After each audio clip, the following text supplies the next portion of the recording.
Hello, everyone. Yeah, it's me, I'm gonna say Mr. DBZ93 because I don't know if I'm gonna put this up on YouTube afterwards. So yeah, okay. Yes. As you can tell, I'm now actually reviewing this system because this is where the playthrough might be being played on. And no, I'm not done with it, but you know. Actually no. Yeah. As you guys know that there's going to be a playthrough and stuff, yeah. Okay, well, here is the Sega Genesis. Sega Genesis. Sega Genesis. Okay.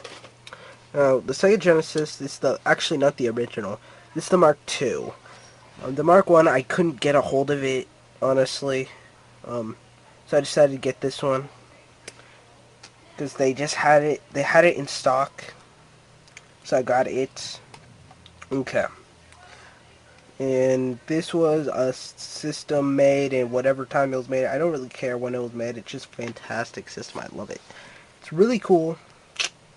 And it's really compact too. Here's the on switch. Just pops in, pops out. It comes with different things, you know, to plug it in and stuff. Here's the cord for it. Not incredibly big. I mean, my only complaint with this is this part right here. This hulking thing which takes up a lot of space. But honestly, I have plenty of space. I just put it on the bottom of like any of my power adapters. So yeah, that's that. Oh yeah, this goes in. This is the core. Here's the tip. It goes in.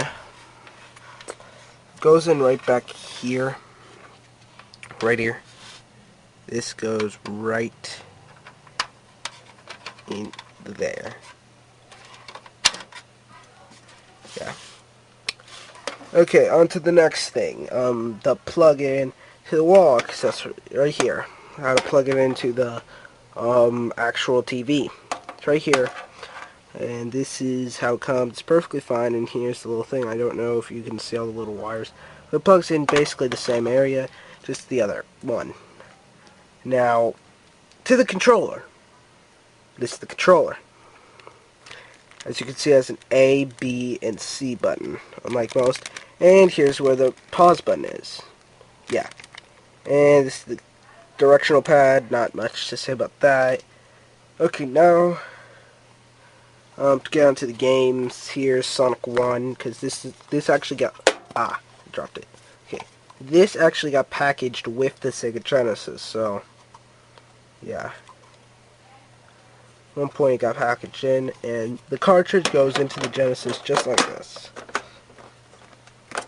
Then you just turn it on, play it, and it could actually be on. The cool thing about the Genesis, it could be on, and then when you put a game in, you just click the reset button, and then you can play the game. Or you could just leave it off and then put the thing in, but you know. Okay, now onto the Genesis itself. It does... I did talk about the... okay, look. It has these little flaps here. The inside of the flaps is where the cartridge would go in, and that's how data would be in. It has two... it's a two-player system. Not bad. It has 3 connecting ports. I don't know what that one's for. Okay, and as well it has this little thing right here. Now, the cool thing about this version of the Sega Genesis, including the original, but this one was more made for it, you, come on, get out, could actually take this part off. This was made to expand the life of this system, and I'm having trouble getting this thing off. There. It's kind of hard. Okay. This little flap here. Take this up. Wait. I'm in the middle of something. Okay. Yes. The same exact time. You see this part here, this part right here, and sorry for that interruption, but back to the thing. Okay, right here. This is connected to the hard drive inside. Now, this little red flap, you can take this off, and then you would have this. Now, the reason this is here is that another system could connect to this one, which is called the Sega CD. In order to make it work, basically just plug it in. But the weird part is it also had a power thing. Also had a power cord. So there was really no reason why it couldn't have just been its own independent system. It's kind of weird. Okay, let me plug that back in. This back in. Yeah. How there were two other systems made to expand the life of the Genesis, like the Sega CD, which got basically would go on this side. It would just make the system longer. And you basically sit up like that, just like that, and there would be like an extra thing right there, and you could put actual CDs in it. That was pretty cool. Yeah, you could also listen to music on it too. So that's basically where it would be. However, there was one more attachment for it, where it went in just like I'm showing this off again. It would go in right here on the top. It was an actual system. I don't have them. Just to say that I don't have them. I saw it once. See, it would go up here. You would connect it. But I have a thing on the top. It was called the, I'm gonna say the 32X. I believe that's the name of the system. I'm not really sure. I believe that's the system name. And if I'm wrong, well, I guess I'm wrong. Okay. Let's go up here. It also needed a power thing, much like this. This is also, basically they used this design for all three. Yeah, basically. So it really made no sense why it plugged into this. They should have just been their own independent systems, but you know, that's just the way life is. Yeah, and as well, as you can see, I have more than just one. Okay, well that's enough with the Sega Genesis. We go for the three most popular games on it. Sonic 1, Sonic 2, Sonic 3. I'm going to get Sonic Knuckles eventually.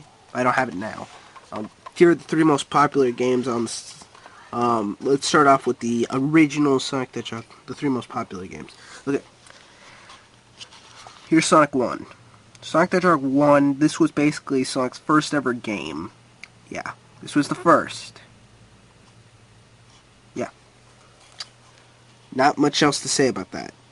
This was the first game. This introduced Sonic into the universe of video games, changed everything. As you can see right here, it's the Sega Genesis. Very nice. Okay. Now on to the best-selling game for the Sega Genesis overall. One of the best-selling games of all time, if not the best-selling games of all time. This is Sonic 2. It sold 60 million copies.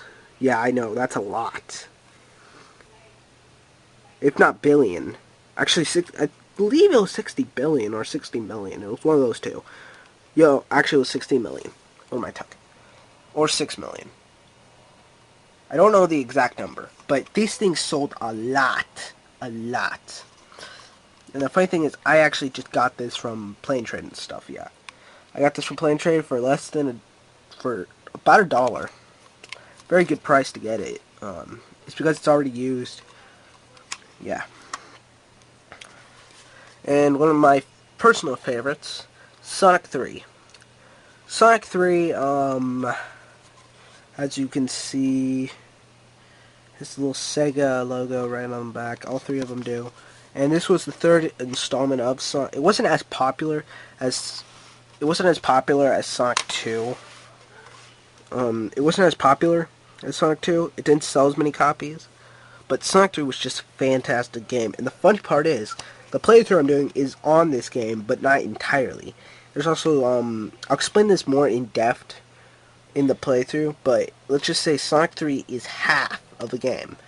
What that means is it has less zones than Sonic 2. It has less. The reason for this is that, when this thing was made, they didn't have enough time or something to put the two in front. There wasn't enough memory for just one card. There are a lot of theories why they couldn't just package Sonic 3, the entire Sonic 3. But I'm just gonna go by the standard that they didn't have enough time to put it up, and that's why. Okay, so basically Sonic 3 and Sonic Knuckles. Yeah, there's actually a game Sonic Knuckles. I'm getting that one later. Maybe I'll use the playthrough for that one. Maybe. And I'll actually do it authentically off the Genesis, but I'm not sure. So yeah, with Sonic 3, it's half a game. Plug it into Sonic 3 Knuckles, it would look like that. It would be on top, and you plug it in. Yeah. As well as accessible with the Sonic 2, but I'll go in more depth when I do the playthrough. So yeah, that's my review of Sonic of the Genesis, the Sega Genesis. Yeah, I hope you guys like this review. Put comments on the bottom. And that's pretty much it. I guess I'll see you guys later. Bye.